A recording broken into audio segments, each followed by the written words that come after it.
Hi, guys. Thank you so much for being here. Thanks for having us. Thanks for having great sofas, Adrienne. Yes. I was gonna say, so we're here to talk about furniture. And that makes me first think of moving, which is stressful in a big city. You're bringing couches up a fourth floor walk up. You're trying to reorganize a space for a new apartment. And if you're anything like me, then you're moving again in a year. What were the tensions you guys were thinking about when you created the company? So I'll go first. I lived in New York after finishing college, moved here, lived with 3 roommates for a year, another set of roommates for another year, then by myself for a year, then packed up everything I had because I was sick of working on Wall Street and moved to Los Angeles to work in a storage closet at a startup. And over that time, we had a lot of fun experiences with furniture. I think the notable one is when my first 2 roommates and I were living in Stuyvesant Town. We didn't have a sofa for 60 days because we had analysis paralysis and trying to buy a sofa. So we bought this huge sectional, and then we were all moving out literally 8 months later. We didn't know what to do with it. We couldn't sell it on Craigslist, so we ended up sawing it into pieces. Throwing it out the window. Well, yeah, I mean, it's just, public audience. But that's probably like that's my first experience owning furniture. Lucas, crazy roommate story, go. I don't have the crazy roommate story, but I have your moving cadence. So I did 10 moves in 12 years from Seattle to San Francisco to Los Angeles, dragging a somewhat willing significant other with me throughout each of those steps. Mildly willing. Yeah, now soon to be ex-wife, so maybe there's a correlation there. It's not entirely clear. Michael said, don't make that joke. It happened anyway. Here we are. So that being said, I realized I was a lot like you, right? So you said, I'm just going to do it again in 12 months. And so that cadence hasn't stopped even post-marriage. So the last 6 years in LA, I've moved once every year. So service like this felt somewhat necessary for us, right? Like our generation who's moving every 12 to 18 months. Yeah. So for those who don't know much about the company, tell us how it works. What kind of people are? Again, I'll let Michael start and then I'll kick in. So we're a subscription service for the home. Furniture as a service, circular economy meets furniture. It kind of depends who we're talking to is how we describe the business. But we give you the furniture you want for as long as you want it at one monthly price. And then at the end, you have the option to swap things out, add things on, walk away if you'd like to, and we'll come pick it up, or buy out the pieces, and you've already paid a portion of that retail value. So what we think of ourselves as is the urban young professional demands flexibility in home services, and we are that for furniture. I think an alternative way he also occasionally presents things as the easy button for the home, right? So I just moved to a new home 1 month ago. Again, divorce in process right now. I have nothing, so I moved into a new home. I now have a fully furnished house, thanks to our service, and it happened over the course of 1 weekend, right? So I went to an e-com interface, picked out rooms. I know nothing, ironically, about furniture, though running a furniture business, but we have pre-curated rooms, and so I was able to pick out, mid-century modern room that fit my aesthetic, and it was good to go over the course of a single session. Where are you guys getting the furniture? About 10 different places. We do some batch manufacturing ourselves, some landed wholesale in the US, and then we work with a few select retailers. So our largest retail partner is Crate & Barrel. We have a very strong relationship up and down that chain. We pitched the founder of Crate & Barrel via a handwritten letter, which we sent before we were pre-product, saying, are you selling furniture to people who are under 32 years old? Our thesis is no, because there's a lot of friction in buying large static assets. Let's do something together. And so that was actually a cool genesis of how that relationship began with Gordon Siegel, who's ultimately was the founder of Crate & Barrel. Absolutely. The New York Times wrote an article about your company, and the deck was actually really funny to me. They said, owning nothing is now a luxury. How are you thinking about that? Why are people today, more averse to owning things and renting them? A part of it is moving, but it seems more than that. I'm going to use the heavy-handed phrase I love, like ownership it's a burden, it's a yoke, like the yoke of ownership. You're like, you can physically think of yourself carrying this sectional on your back. Whereas with the move that I just did, yeah, it is heavy. The move that I just did, I literally carried nothing with me, right? And whether it was any subscription service that I'm using, and I'm somewhat a sucker for subscription services, Birchbox, Mint, wherever Katya is out there, I love the idea of not having to think about it, and it's flexible, it's convenient, and then any inspiration that kind of appeals to me at any given moment, I can take advantage of. Adrienne, I think I'll add is that, what we've found talking to our subscribers is that it's not that people don't want to own anything. It's just they're less excited about tying themselves down as early on in life as the previous generation was. And so when you ask our subscribers, hey, you're signing up for our service 9 months, 12 months, you're tying the length of your furniture lease to the length of your apartment lease with your roommates, what do you plan to do at the end? A majority of people say, I don't know. I don't know what I'm going to do at the end. Are you kidding me? Do you expect me to know? I'm living I'm new to this town. I have a new job. I'm 24 and I live with 3 other women. By the way, women are a majority of our customers today. Yeah, that sounds kind of like when folks talk about the American dream, I think the old version of that had you found a job that you loved in a stable city and you bought a house and you filled it with stuff that you loved. And it feels like the folks who use your service are really running in the opposite direction of that. Yeah, I think there's ideal. It's actually interesting. Occasionally people say, what's the vision for the business? I think an alternative is like, what's the vision for society at large, or how is secular trends or trends changing? And if people are moving every, it's 12 months now on average, 12 to 18 months now on average, with the subscription lifestyle, I can potentially end up moving every 6 months. I get my car through fare.com maybe, or maybe I just Uber and Lyft everywhere. Or if I'm in a scooter city, I'm, Bird, Lime, any one of those transportation methods. Like heading down that path, it's inspiring for me. I love the idea of being able to live in New York and be in Chelsea for 6 months and then go to LA and live on the west side and then move to San Francisco and then move to Seattle. And I feel free. I think there's like a correlation with freedom then through these subscription economy services. Do you think that the furniture subscription industry is going to kind of take a hold? I know folks who would rent a car or rent a tux. I don't know how many of the folks that I would talk to would first think about renting a dresser. Yeah, I mean, it's a great question. We did some customer surveys early on and said, would you ever rent furniture?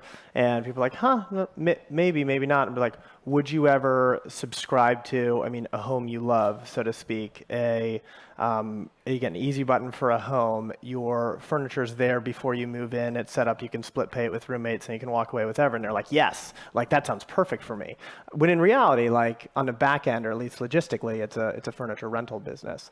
And then one stat that we get excited about sharing is that 90% of the people who use our service had never before considered renting or leasing furniture prior to hearing about our service. So it's a little bit of branding, a little bit of marketing, but it's definitely hitting the flexibility and convenience, which is resonating. Absolutely. You talked about kind of changing the American dream, if we're going to be a little dramatic, about injecting more flexibility into that. I wonder how the tension exists there with sustainability. That furniture, for example, is one of the least recycled household items. How are you thinking about positioning your business and thinking about sustainability within that? Yeah, it's a great question. I think we were chatting with the folks in the back, the Haagen-Dazs Nestle team and the Loop team about circularity and sustainability and how fundamentally that was what appealed to us. We have the great anecdote about throwing the furniture out the window, but I think the key point there is that we were throwing furniture away and knowing that 9.8 million tons of furniture makes it into landfill every year, and that there's a bunch of negative chemicals that make it into the water base. The idea that we can put a piece of furniture into a home and then we can take possession of it, refurbish it, clean it, and put it back into another home in a like new state, and we can do that n number of times, means that we're reducing our contribution to the landfill and those of our customers, right? So from a sustainability perspective, we love the idea of being able to give people things they want while also not necessarily have a negative impact on the footprint of the world around them. Anything else you want to add? Yeah, single-use plastics you talk about, but low-quality disposable furniture is definitely something that, as we were testing or validating demand over the course of 2017 for this service, we had a lot of anecdotes around people just walking away from IKEA, either in the basements of their buildings, leaving it on the side of the road, et cetera. Not that we have anything against IKEA in any respect, but it's just like the anecdotes we were getting, and so we wanted to build an alternative. Absolutely. When you are thinking about the future for Furnish, what does that look like? Is it right now you're operating exclusively on the West Coast? Is it expanding to the East Coast? Is it making it more accessible for possibly folks of a lower income than the urban professionals that you service right now? Yeah, I'll start. So I think part of it is the geographic expansion right now, West Coast. There's plans, and we won't say a specific date, but moving towards the East Coast relatively imminently. There's expanding into other lines of things that you have within your home. So right now we have sofas. As of a couple of weeks ago, we introduced art decor and rugs, CB2 being a big partner as part of that. So if you're going to have an inspiring home, it can't be just the primary furniture pieces. You need all the other accent pieces with it. And in terms of moving, quote unquote, like down market into a more like cash-strapped audience, I think Michael can probably talk about I think that. there's a big opportunity there too. There's some legacy businesses that exist in that space, public companies like Rent-A-Center, et cetera, that have big business models and not necessarily the best reputation. Or big businesses, at least top line, but not necessarily the best reputation. So is there a more transparent way to bring our service to that market? I think Potentially. Yeah, there's certainly efficiencies that we will identify over time as our logistics and operations get more tight as we operate this longer and longer, that we'll be able to introduce, the value and cost savings to another audience. I use the analogy of Tesla using the Model S to subsidize the Model 3, or Uber using the black car. You can find a bunch of other analogies. So our average customers right now is making higher than median income. We introduce those efficiencies and cost savings to the next generation of customers, and then we definitely can go through to a lower income audience, which is awesome. Absolutely. I have one last question before we take it to the audience for questions. You talked about reputation. What as you think about that expansion, and as you think about transporting your values to different price points potentially, how are you thinking about your reputation and how it's communicated? I mean, above all, we're a customer experience company, just like Amazon is a customer experience company. We take actually a lot of those principles that Bezos and Wilkie and team put together. And if you're doing right by your customer, you're doing right by the business in many respects. So I think maybe that's a reframing of your question, but that's like something that our whole team is very passionate about. Lucas? Yeah, I think the only thing I would add to it on that front is like thinking about sustainability. This maybe is a little bit opening of the kimono, but we argued for a long time about whether we use the word sustainability at the earliest phases of our business while we were still learning things, right? Can you say you're a sustainable business while you're identifying, oh, that piece of furniture actually isn't sustainable and I need to rotate it out of the inventory?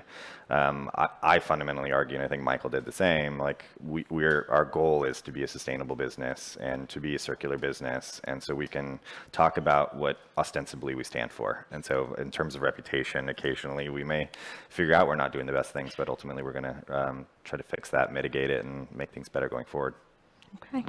Questions? Hello, my name is Bears, and thank you for your insight and your story. I'm the founder and CTO of Uppercase. We're an e-commerce tech company. So my question is about IKEA and their testing subscription business. They started doing it in February this year. How do you feel about that? What do you think? It's a bit of a loaded question for us. So we just participated in IKEA's corporate accelerator partnership program called IKEA Bootcamp. Yeah, so we just got back from Sweden. We're a big fan of what they're doing and what they're testing and what they're building. I think it's a rising tide here in terms of awareness. I think they're going to have a solution offered in the U.S. As well as abroad. And what can we say? What can we not say? We were part of their corporate accelerator, and we're very friendly with the team. Yeah, I think going back to I'll take it slightly different, which is in terms of the rising tide floats all boats. If you go towards the mission part of our business, if IKEA can figure it out as the #1 furniture retailer in the globe, and they consume 1% of wood that's used anywhere in the planet, this is a good thing for all of us as humanity. Like they're embracing a circular business. Absolutely. In the back. Hi, the prior person said that the vision was to be forever useful and delightful for Birchbox. Do you have like an overriding vision statement that you kind of pin everything to move forward when you pick your next direction? Yeah, I think mission, vision, values are always somewhat shifting and evolving as the company grows, but we think everyone deserves a home that they love for however long they're in a certain space. And that's something that that's sort of our working vision statement right now. Hopefully helpful, but maybe Birchbox has had a couple more years than we have to iron that out. One more. Hi, I'm Linda, and we work for a branding and consulting agency called Fitch. So naturally, we were wondering whether you guys are measuring the impact of your model on the brands that you work with. So for example, like Crate and Barrel, is their branding considered higher, or people view them better because they work with you guys? Yeah, it's a great question. So we do studies around, I call it measured incrementality in terms of business and brand awareness for our retail partners. And they're definitely strong and in the right direction. Can't share specific stats, but we're working closely with a couple on that because that's important to them. I think the flip side of that is that Crate and Barrel has been around for 60 plus years, and so they're definitely paying attention to the impact of our brand and the relationship we have with them, and they're continuing to dive in deeper with us and exploring other opportunities to integrate our businesses further. Yeah. Here in the middle. Hi, I'm curious about your refurbishing techniques. How much is really redone, and can you tell the difference, and how much is really thrown away? Yeah, no, great question. It's obviously something we're passionate about, and we're learning a lot about real time. But we hired a number of people early on to help. One of which is here in the audience with us, who's a former CEO of one of the largest furniture rental companies in the world. And we were very curated about what furniture gets into circulation with us in terms of foam density on upholstery itself, the surfaces on case goods, whether they be high-use case goods or not, case goods being largely wood furniture, tables, dressers, etc. And then on top of that, the ability to refurb and the durability quotient associated with each. And so in some respects, we're a bit of a parts business, right? Because if we have what we'll call a coffee table as a high-use case good, we're buying the coffee table, but it's real wood that you're able to sand down and revarnish. And we work with our suppliers on all the different tones of paint and varnish and gloss associated. So we have these, I call refurbishing stations or corners in each of our warehouses in the cities where we operate. And so we're taking it very seriously. I think we've learned a lot and filtered out some suppliers over time, over the past year as product has come back, and it was not up to our standards. But it's something we're highly focused on. Hi, I'm Linda. I'm from First Dibs. So it's a luxury marketplace. Our biggest vertical is furniture. So I wanted to ask, in terms of upholstered furniture, do you get any pushback? Like people feel weird about, say, a couch versus a dresser because there may be like hygiene issues. And also, I wanted to throw in what do you think about Rent the Runway getting into the whole home decor rental space? I think it's smart of them. Very smart. I think they're doing throws and pillows right now. I think the logistical infrastructure for larger furniture items is a little different than how they're set up today. But I think again, it's a big market opportunity. So they would be smart to think further about it.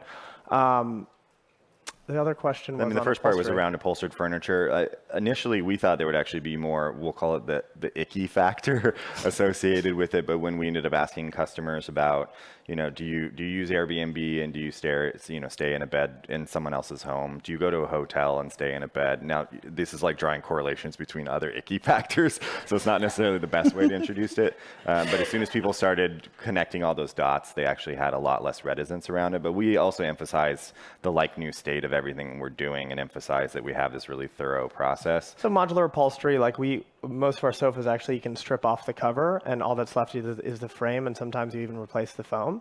And so that's all kind of baked into all aspects of the economics of the business as well. But it's all, again, very, very important. I think a very slim percentage of people who don't use our service because they were worried about having used furniture. So that's not really one of the hurdles that we found as we pitched to the marketplace. Absolutely. Okay, well, Michael, Lucas, thank you so much for your time. Thanks, Adrienne.